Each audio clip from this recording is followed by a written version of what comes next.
alunos, queridas alunas. Então vamos iniciar o módulo 1, né, nessa parte específica de definições e princípios. Agora falando sobre arquivo em si, né, não mais em documentos de arquivo, ou seja, ele sendo esse conjunto de documentos arquivísticos.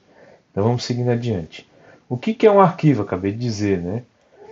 Conjuntos de documentos produzidos e recebidos por órgãos públicos, instituições de caráter público e entidades privadas, em decorrência do exercício de atividades específicas. Há pouco, né, no vídeo anterior, a gente falava sobre exatamente isso, né, que os arquivos, ou melhor, o documento de arquivo, ele é fruto de uma atividade organizacional, né? E não necessariamente ele é de uma organização ou de uma instituição, né, uma empresa privada, mas também é fruto de uma atividade pessoal, ao qual nós realizamos em decorrência de qualquer outra relação que nós temos também com outras instituições, nós enquanto pessoas físicas. Então, assim, ali ele vai dizer claramente, né, na Lei 8.159, se alguém quiser verificar também a lei, ela é a Lei 8.159 de 8 de janeiro de 1991. Inclusive, ela foi sendo alterada, né, ao longo dos tempos para cá, e na atualidade ela sofreu várias modificações. Mas essa definição básica ainda permanece, né? Ou seja, o arquivo é esse conjunto de documentos. Então a gente não pode compreender o arquivo como sendo um somente documento. Por quê? Porque todo fato e acontecimento, ele geralmente, ou seja, essa atividade que está sendo gerada, ela geralmente vai ter um ou mais documentos. Na verdade, até mais de um documento, né, que tem relação com essa atividade geradora. E eles entre si têm também relação. Então a gente percebe que não somente só os produzidos, mas também aqueles que foram recebidos, ou seja, acumulados ao longo do tempo. Então, assim, quando a gente fala que ele é produzido tanto em relação à esfera pública, quanto também para a esfera privada, ou seja, as instituições de caráter privado, elas também produzem arquivos, né? Então elas geram também documentos. E por que guardar esses documentos? Porque eles têm vínculos, não somente com as atividades que os geraram, né, dentro daquela instituição de caráter privado, mas também a relação que aquele documento tem com o ente público, ou seja, uma instituição de caráter público, né, o governo em si. Então, por exemplo, um contrato social de uma empresa privada, ela tem vínculo em algum momento com o governo. Por quê? Porque ela vai ter que registrar aquela instituição dentro de um tabelionato, né, ou seja, de um cartório, para que assim aquele cartório consiga enxergar dentro de um aspecto de referência social que aquela instituição hoje funciona em determinado momento, né, de caráter indeterminado ou não, foi fundada em determinado período, aquelas pessoas são as sócias e etc. Ou seja, para que isso se torne comum e amplamente divulgado para a sociedade. Ou seja, qualquer pessoa que venha a questionar alguma coisa, aquele registro está feito dentro de uma instituição pública. Então, também, ali ele complementa, né, a Lei 8.159, que qualquer que seja o suporte. Então, a gente viu nos vídeos anteriores que suporte da informação ela pode ser inúmeros materiais que a gente utiliza, né? Tanto aqueles suportes analógicos que nós referimos, quanto também os suportes digitais. Ou seja, aqueles que não são resultado de atividades de uma organização binária, são todos suportes analógicos. Aqueles que têm essa organização binária, né, ou seja, digitalmente falando, são suportes digitais. Então a gente pode perceber que não interessa o tipo de suporte que está sendo utilizado.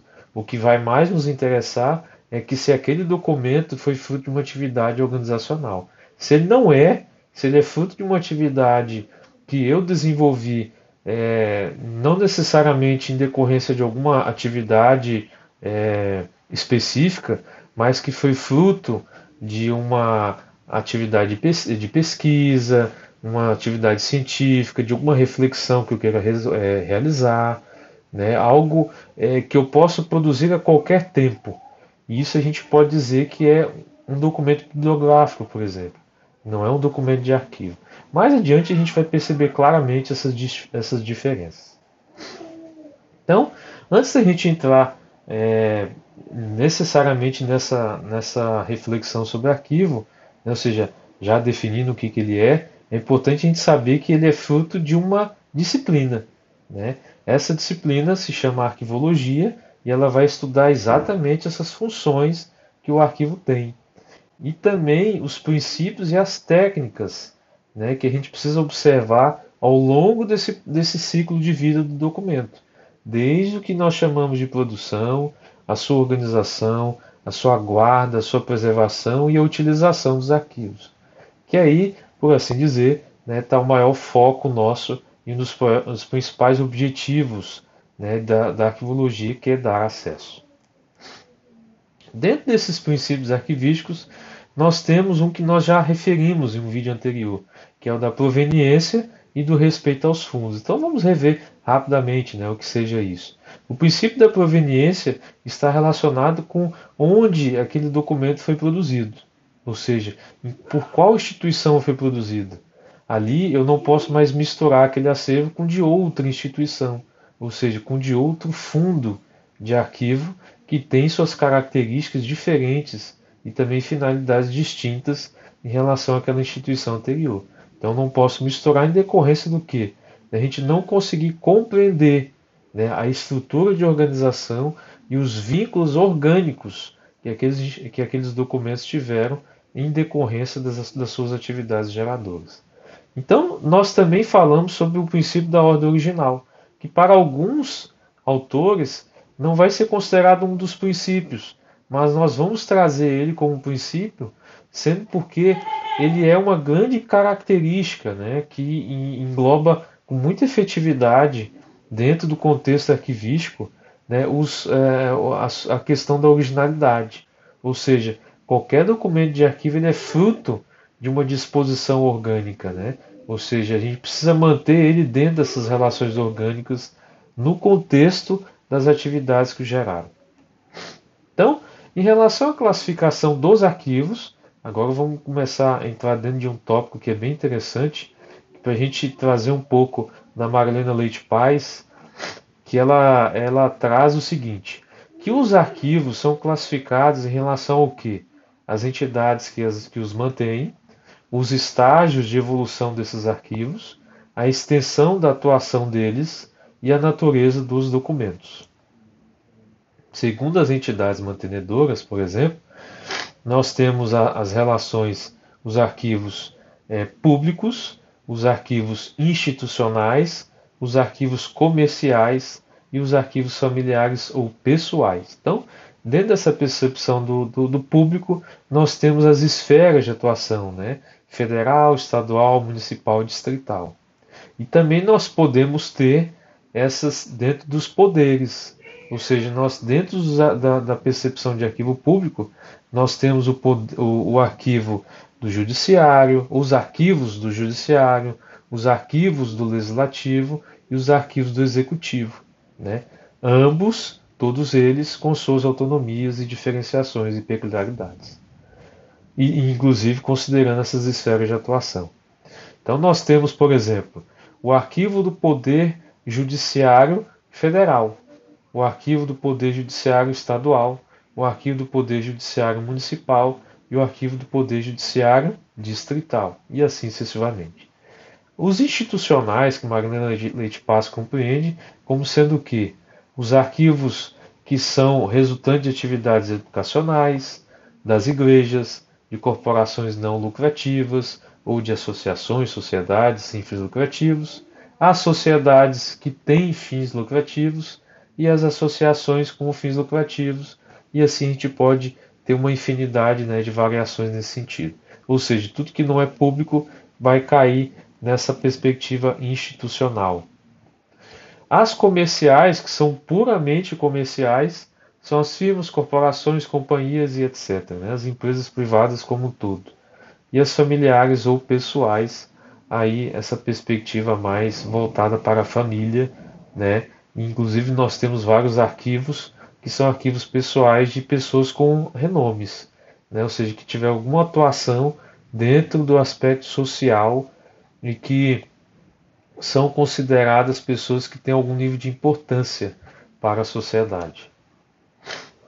Em relação aos estágios de evolução, nós temos os arquivos que são considerados arquivos de primeira idade ou correntes, os arquivos de segunda idade ou intermediários e os arquivos de terceira idade ou permanentes. Os arquivos de primeira idade ou correntes são aqueles que têm maior frequência de uso, ou seja, aquela pessoa, dentro da atividade que ela está desenvolvendo, ela coordenando um arquivo, se ela acabou de produzir aquele arquivo, ele ainda está corrente, ou seja, ele ainda não alcançou sua finalidade. Por exemplo, se a gente acabou de abrir um processo de compra de material de consumo, aquele processo, ele sendo aberto e ainda não ter adquirido o material de consumo, ele permanece dentro dessa fase corrente ou dessa primeira idade. Quando ele conclui, ou seja, essa etapa, sua finalidade, ou seja, para o qual ele foi criado, aí ele vai ser transferido para uma segunda idade, que nós chamamos de idade intermediária ou arquivos intermediários, ou seja, aquele documento ele vai ser arquivado dentro de um arquivo intermediário, ou seja, com menor frequência de uso, já alcançou as finalidades para os quais foi criado e ele vai estar lá somente para fins de quê? De consulta esporádica. Quando ele, ou seja, nem todos eles, indo para a terceira idade, eles podem em algum momento, a partir dessa segunda etapa, ou até mesmo da primeira idade, eles podem ser eliminados. Claro que esse processo de eliminação não se dá de uma forma tão simples, né? Nós temos, por exemplo, dentro do âmbito público, todo um procedimento legal que precisa ser realizado em virtude do quê? Que se é um documento público, eu preciso saber enquanto cidadão, porque eu tenho um relacionamento, né, com esses documentos que foram produzidos por determinadas entidades públicas. Então eu preciso saber por meio do quê? De um edital. Então tem todo um processo, né, que envolve o quê? A listagem de eliminação, a aprovação por uma comissão permanente de avaliação de documentos, a aprovação pelo arquivo, é, é, o arquivo público daquela esfera de atuação, seja ele federal, municipal, distrital e etc., né?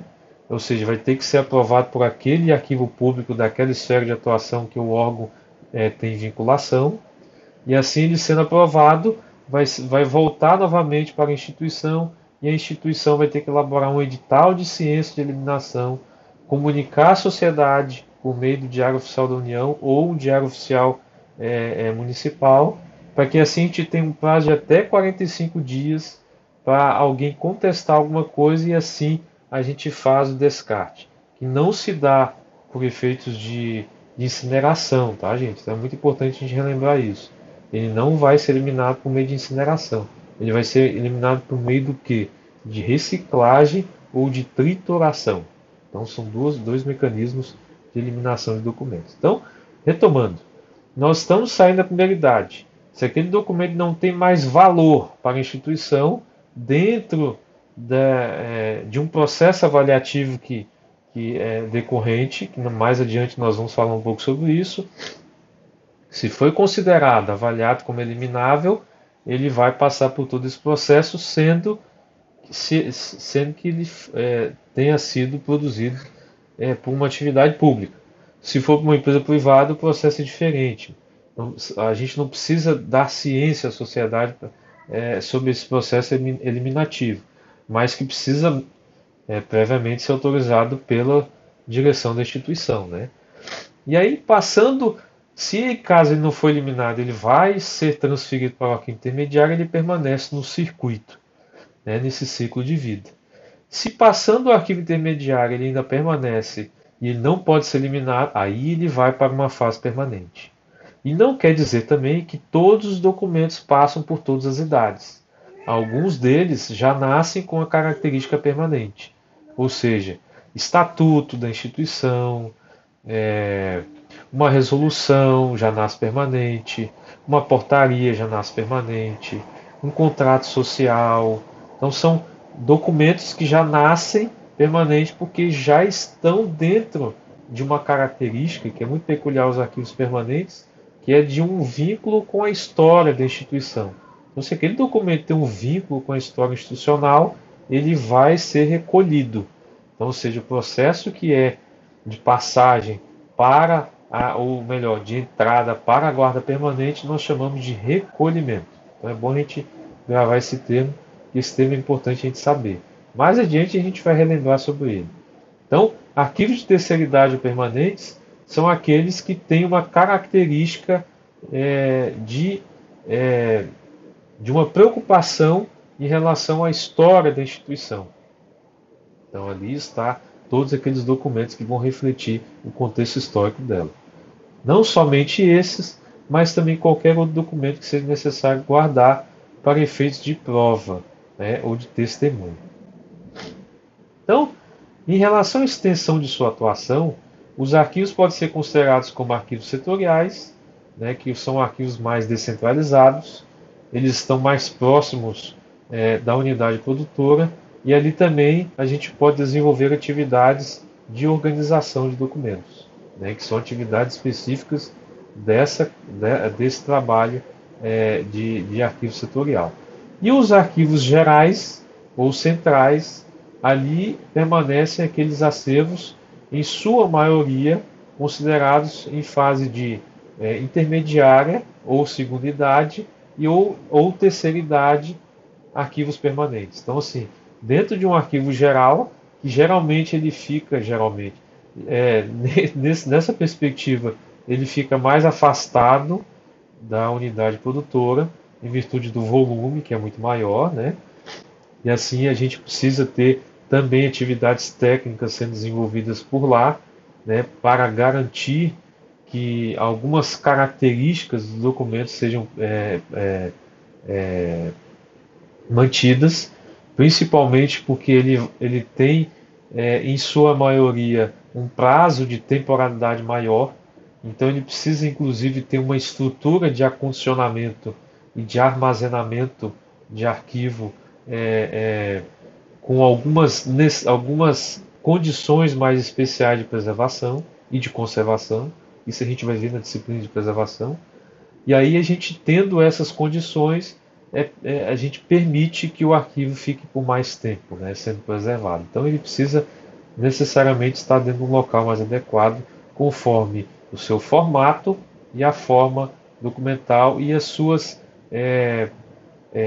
necessidades especiais. Em relação à natureza dos seus documentos, né, os arquivos podem ser considerados como arquivos especiais, ou seja, aqueles que têm um nível de fragilidade do suporte ao qual está sendo registrado, especificamente documentos que são considerados eletrônicos, no sentido assim de que a gente vai utilizar a energia elétrica para reproduzi-los, e aí envolve o que? CDs, DVDs, fitas, slides, disquetes, discos, fotografias. No caso da fotografia puramente analógico, como também alguns deles são analógicos, né, mas que nesse caso não é eletrônico, a gente tem uma peculiaridade da fotografia em virtude do quê? Da pigmentação, né, que ela fica dentro, ou seja, ela é utilizada para fazer o registro daquela imagem. Ou seja, aquela imagem ela fica impregnada dentro daquele tipo de papel, né, por meio dessa pigmentação. É todo o processo fotográfico, né? Ou seja, se ela se manifesta dentro daquele papel, é porque ela teve condições, né, de calor e etc., que ali ela se formou. E claro, a gente vai ter que ter temperatura e umidades específicas para a preservação desse tipo de suporte. E também os microfilmes e etc. Os arquivos especializados são aqueles que a gente precisa de algum especialista para fazer a tradução deles. Tradução no sentido de quê? De interpretação daqueles dados. Seja arquivos de engenharia, arquivos de arquitetura, arquivos médicos, arquivos em outras línguas e etc. Então agora em relação à característica dos arquivos. Enquanto ao gênero, enquanto à espécie e quanto à natureza do assunto. Em relação ao gênero, nós temos aqueles arquivos que nós chamamos de arquivos textuais, baseados em língua escrita, né? No caso são os memorandos circulares, ofícios, etc., Aí a gente tem um modelo de um processo, de uma capa de processo. Também é muito comum, a gente pode pegar qualquer outro documento, não seja esse que está sendo mostrado na tela, mas também que algum outro documento textual que a gente tem em casa. Os cartográficos, a carta no sentido de mapa não são aquelas cartinhas de amor que vocês ficam mandando entre si. Não sei nem se vocês são desse tempo, né? Mas eu sou desse tempo, que mandava cartinha de amor. Isso aí, coisa mais linda. Mas a gente não é essa carta que nós estamos nos referindo. São as cartas no sentido de mapa.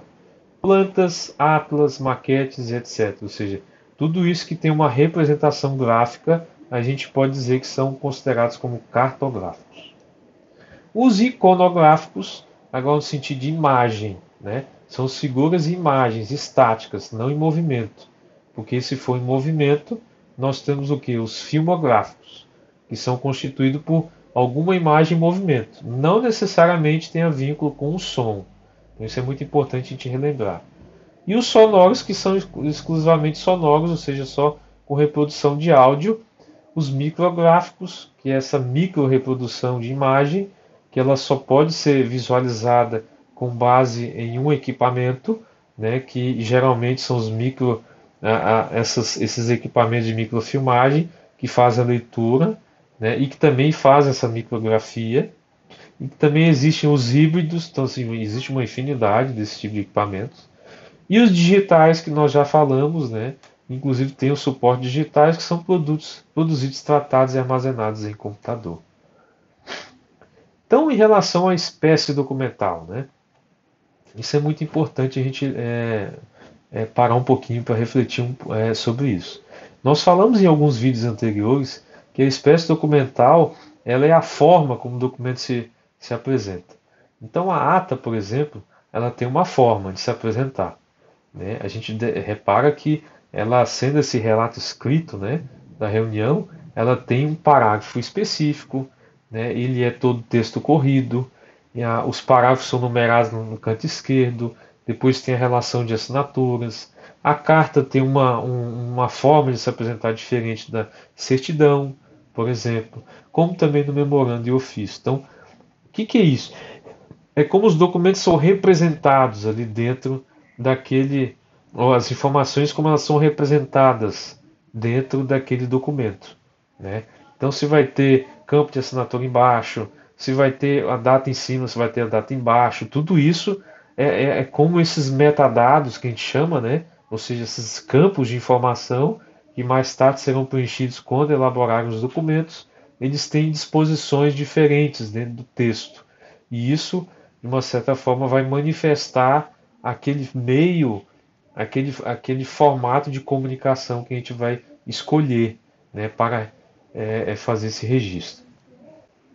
Então, quanto à natureza do assunto, nós temos documentos que são considerados ostensivos e documentos sigilosos, no sentido de que eles têm níveis de classificação, confidenciais, secreto e ultra secreto. Nós não vamos entrar nesse detalhe, mas é importante a gente saber que há essa distinção em relação a grau de sigilo. Isso é muito importante a gente saber. Muito bem.